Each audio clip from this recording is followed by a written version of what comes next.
When I was a kid, I couldn't have imagined that I'd be playing cricket for Australia.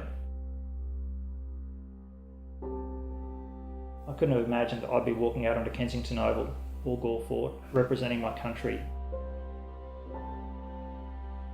I couldn't have imagined that I would travel the world playing cricket. I couldn't have imagined any of those things. I'm Ray Moxly. I'm legally blind.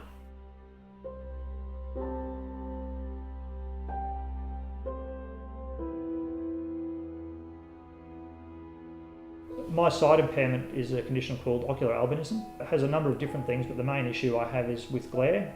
My irises, while they open and close, they actually don't filter out any light, so light pours in from everywhere. So it's an odd thing for someone with that sight condition to have a love of playing an outdoor sport, but I guess that's my option. My level of vision is classified as being just less than 660. What that means is what I see at 6 metres, someone with what's called perfect vision would see that image at 60 metres. I can't recall a specific time, but I know it would have been in relatively early childhood, probably when I was in primary school, early aspects of primary school.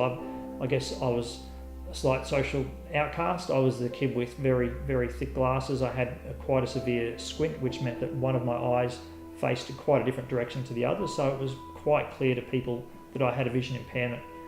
So I was, you can dial a few things together, as well as being the widest, shortest kid in the class. I was a bit of a target for kids to tease, and I was also always the last kid picked to do any sort of sport activity. I'd look around and there would be a child who would look at as being the least athletic child in the whole school, and everyone would be picking him, and then I'd be the last person to be, Ray, you're on that team. And I guess I felt very different to other kids. I can recall quite clearly lying on my trampoline when I was a kid in the backyard when I would have been about 7 or 8, looking up at the sky, actually look at the moon. I'd be sort of having conversations with the moon, wondering why I was different to everyone else and whether this was a big trick that was being played on me, and if when they'd stop, because I was sick of it.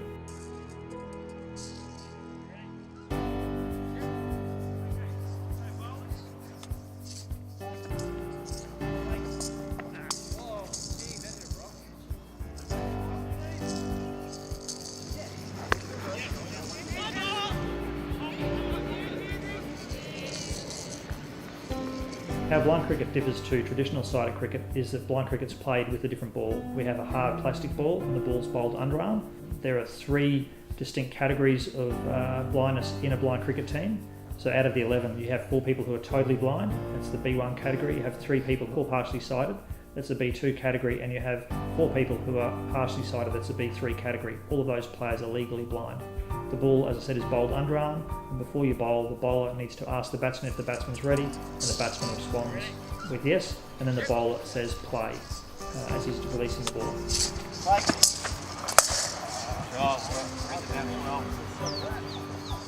My first experience of blind cricket was to go out to Queensland Blind Cricket Club, which is at Yeronga Park, and I wasn't very good at anything. I didn't know quite what I was doing.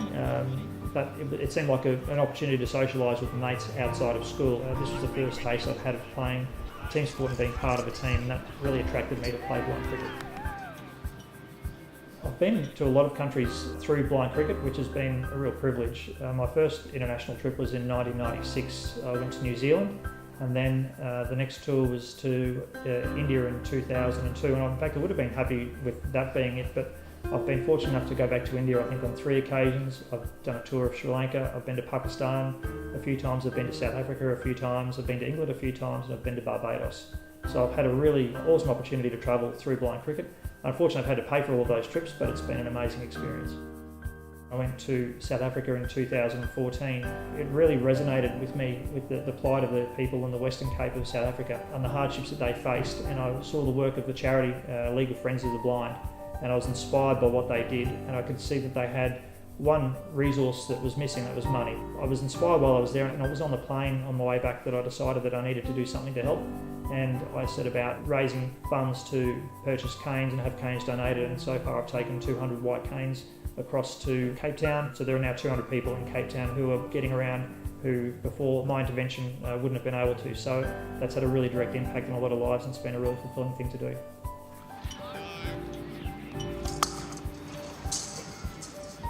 Originally, I just did it as a social thing. I guess towards the end of my career, I'm starting to reflect on what blind cricket means. And to me, it's actually the only time in my life where I feel like I'm entirely normal.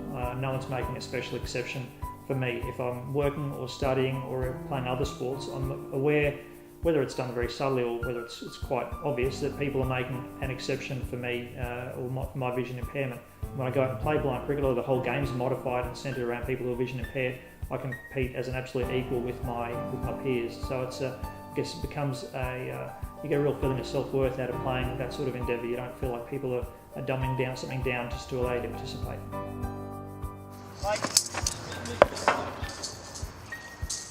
The best bit of advice I could give if I was able to talk to myself at 14, I would probably have a calming word and say that the journey you're about to go on is fantastic and it's going to be wonderful. So whatever the downs are, there are more ups and downs, and just to enjoy the ride.